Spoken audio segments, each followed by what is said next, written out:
Super 6 Skyview Network, sponsored by Terry Lambert Hyundai. Fortunately, not a lot of rain across the CSRA, but we do still have river flooding we're dealing with on top of the dangerous heat. I will break down all the details coming up. Now on News Channel 6 at 5, flooding in Bamberg County. We'll have the latest after an emergency evacuation was declared. Was move-in day at Augusta University. We're going to hear from students just starting their college careers. And where one college career begins, another ends. We'll have reaction from pinning ceremonies at 2 local schools. As your News at 5 starts now. Live from Television Park, this is WJBF News Channel 6 at 5.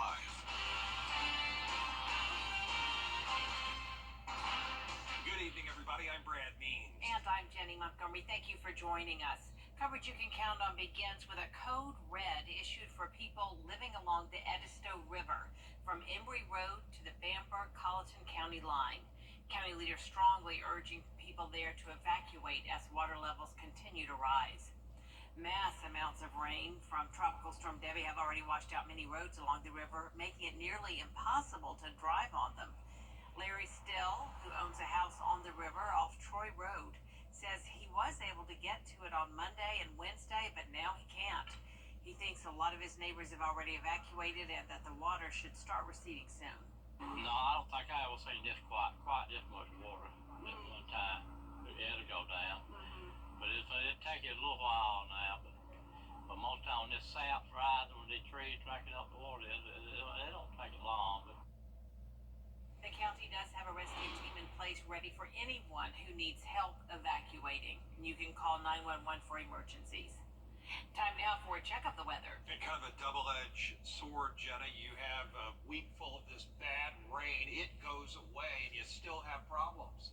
Yeah, that's exactly right. The river levels are still very high in a lot of places, and on top of that, we are now dealing with the heat. You can see here on Live Viper 6, if we can get back to, there we go.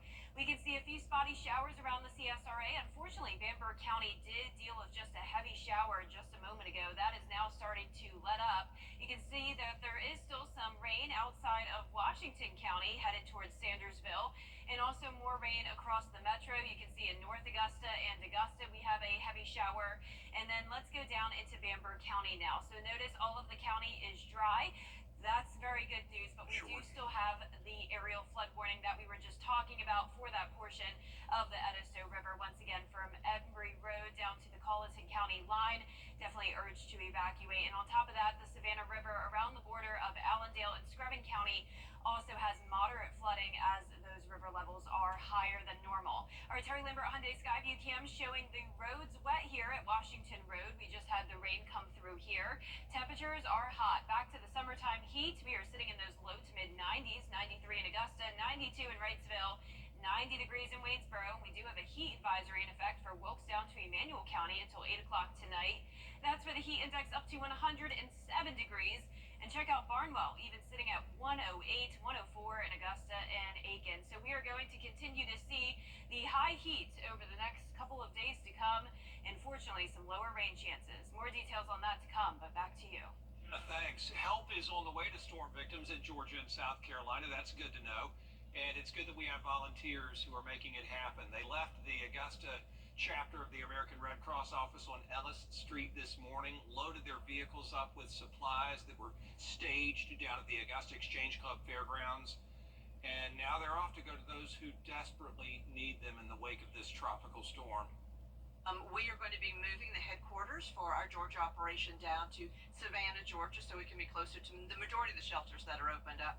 So behind us are all of our emergency response vehicles. They are the vehicles that we pack full of supplies that go to the individual shelters or go out into the community to deliver help and hope. We were on call since Sunday night, and we drove 17 hours to get here from Oklahoma. And we're just waiting to be deployed to send out with all the food and the goodies that we have. Wow, a lot of dedication, a lot of commitment from those volunteers. Georgia Congressman Rick Allen was there to wish them well, as was Augusta's Mayor Garnett Johnson. A special pinning ceremony today for Peach State scholars. These are the med students who take part of the Peach State Health Plan. MCG and AU team up to help provide this 3-year program. Yes, students who take part can finish med school in 3 years instead of 4 and go straight to a residency in a rural part of Georgia where doctors and nurses are desperately needed.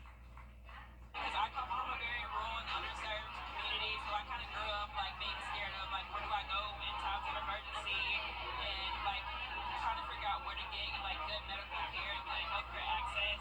So I kind of heard about the program when I first started here at school, and I kind of wanted to just use a position in a smaller town that we could kind of rely on because I knew like growing up I didn't always feel like I had the best access to healthcare, so I kind of wanted to do that for other people.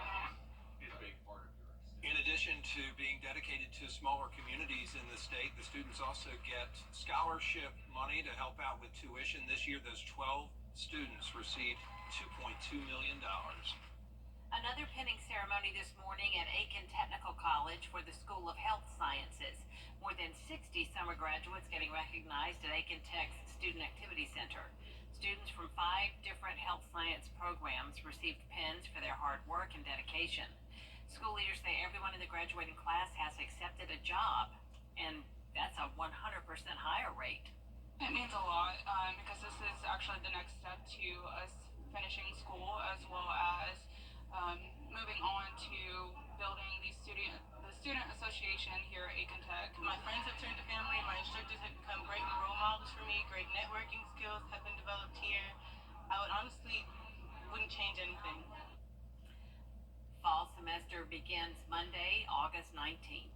School is back in session in Aiken County, where this year the district has a new leader. Superintendent Corey Murphy is...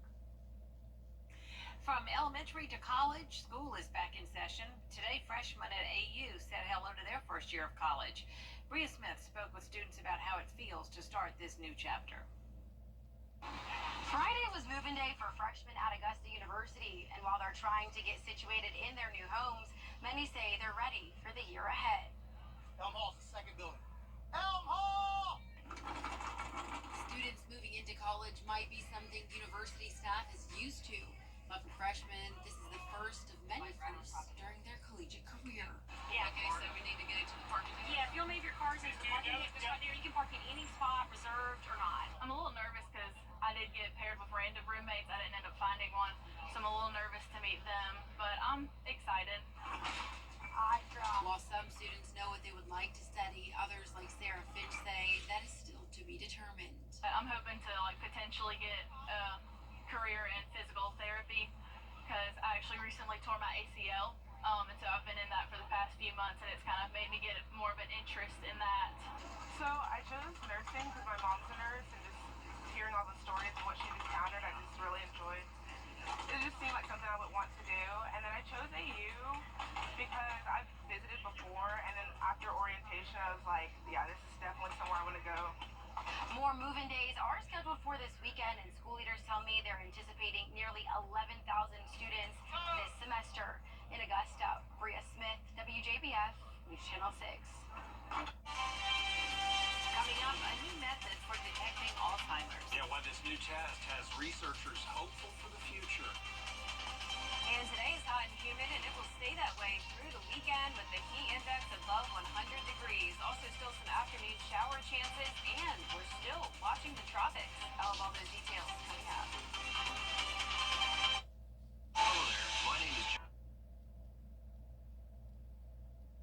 Welcome back, everyone. A new blood test could make diagnosing Alzheimer's easier and cheaper. The test is in clinical trials and is showing promising results. Kyle Mitchell has more.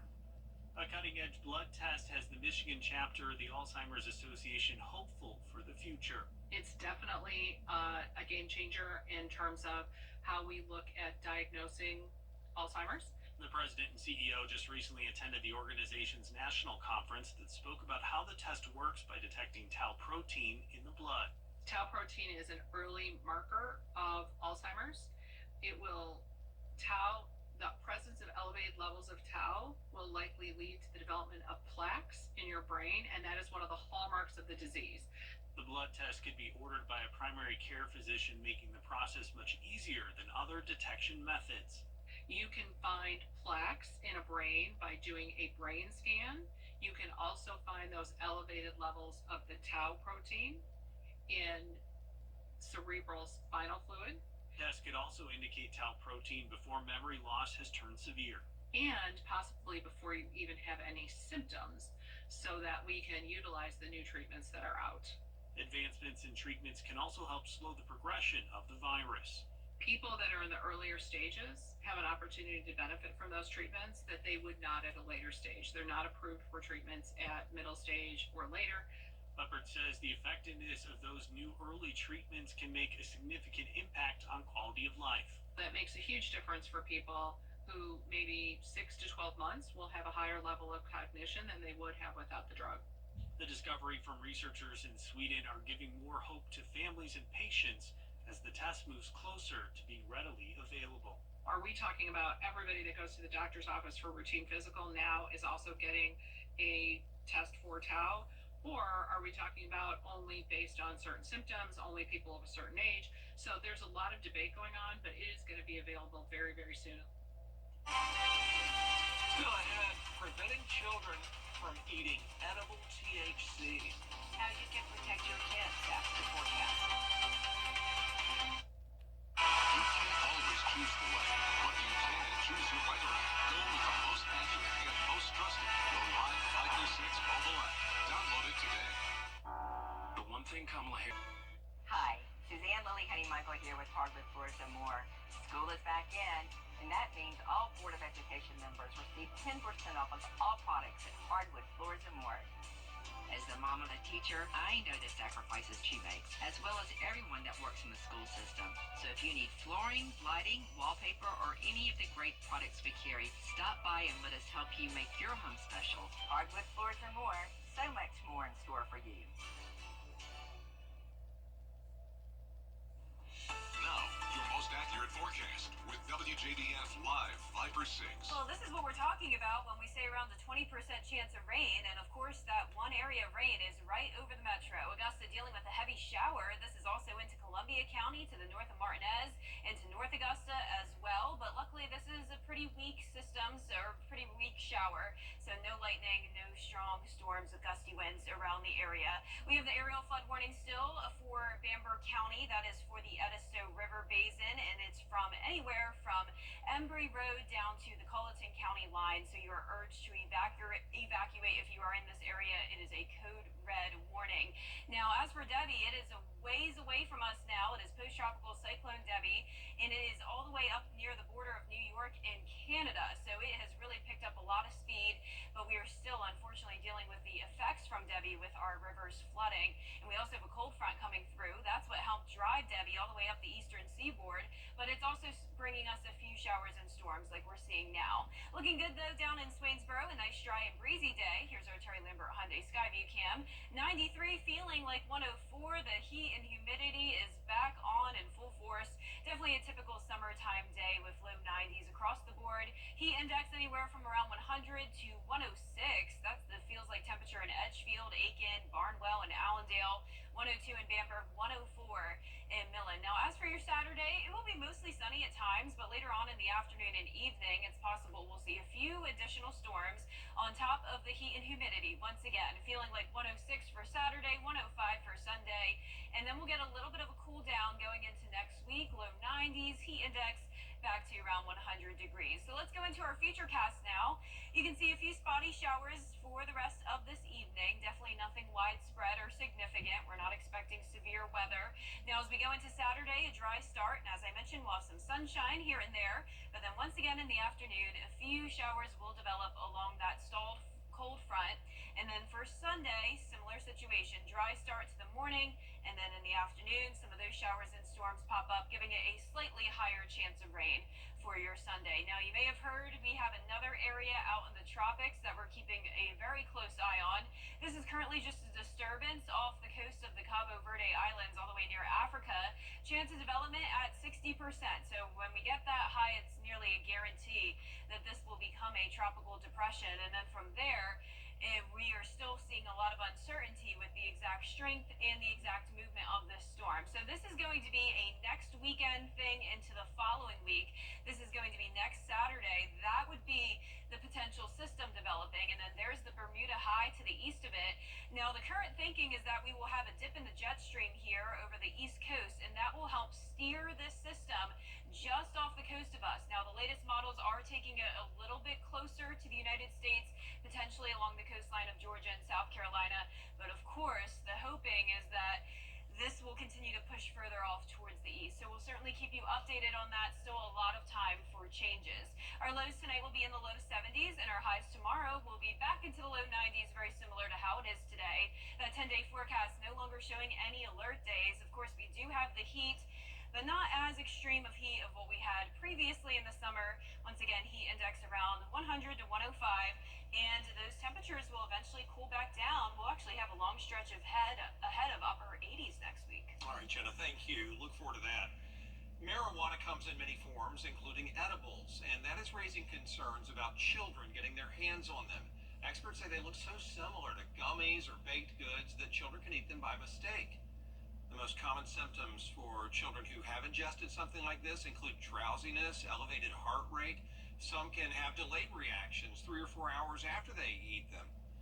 If children take larger doses, they could run the risk of having a seizure or going into a coma. My biggest piece of advice would be to store it safely, up high, out of reach of children. Other advice I give to parents are not to store it in a purse, to avoid consuming these products in front of children, as children tend to mimic adults, and also not to refer to these products as candy.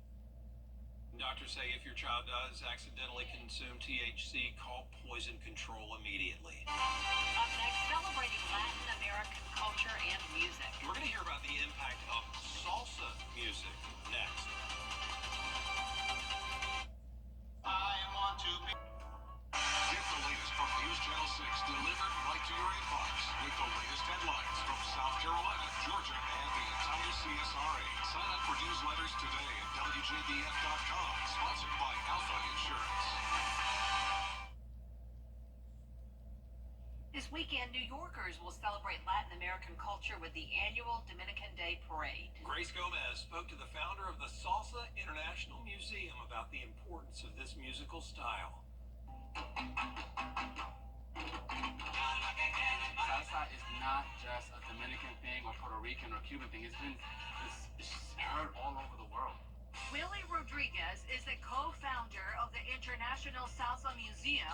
The institution is currently holding an exhibition at the National Jazz Museum in Harlem, one of the birthplaces of salsa in New York City. Where we're combining jazz and salsa. The International Salsa Museum is a non-profit organization that aims to preserve the vibrant and rich history of salsa music. It started in Africa, went through the Caribbean, landed here in New York City. This is where salsa got its boom, with the Fania All-Stars and with Tony Pacheco and Celia Cruz and Tito Puente. The museum has held pop-up events all around the city and is aiming to have a permanent home in the Bronx, also known as El Condado de la Salsa, where the rhythm was popularized by many Puerto Rican musicians. What we want to do is get a space that's 100,000 square feet at the King's Armory, and teach the public on what this music is all about, our roots. The museum is looking to have a traveling exhibition abroad to expand their mission of preserving salsa's history. We're not just focused on the big stars. We also want to cover the musicians, the booking agents, the club promoters, everybody that played a role. And back here at home, the goal is to foster a relationship with the New York Board of Education and contribute to their musical and cultural programs. Get into the schools and teach these kids the rhythms, where they come from, the roots, and show them how important it is to keep this legacy alive when it comes to salsa music. Before we go, we gotta show them some salsa moves. All right, sounds good. Follow my lead. Okay. 1, 2, 3.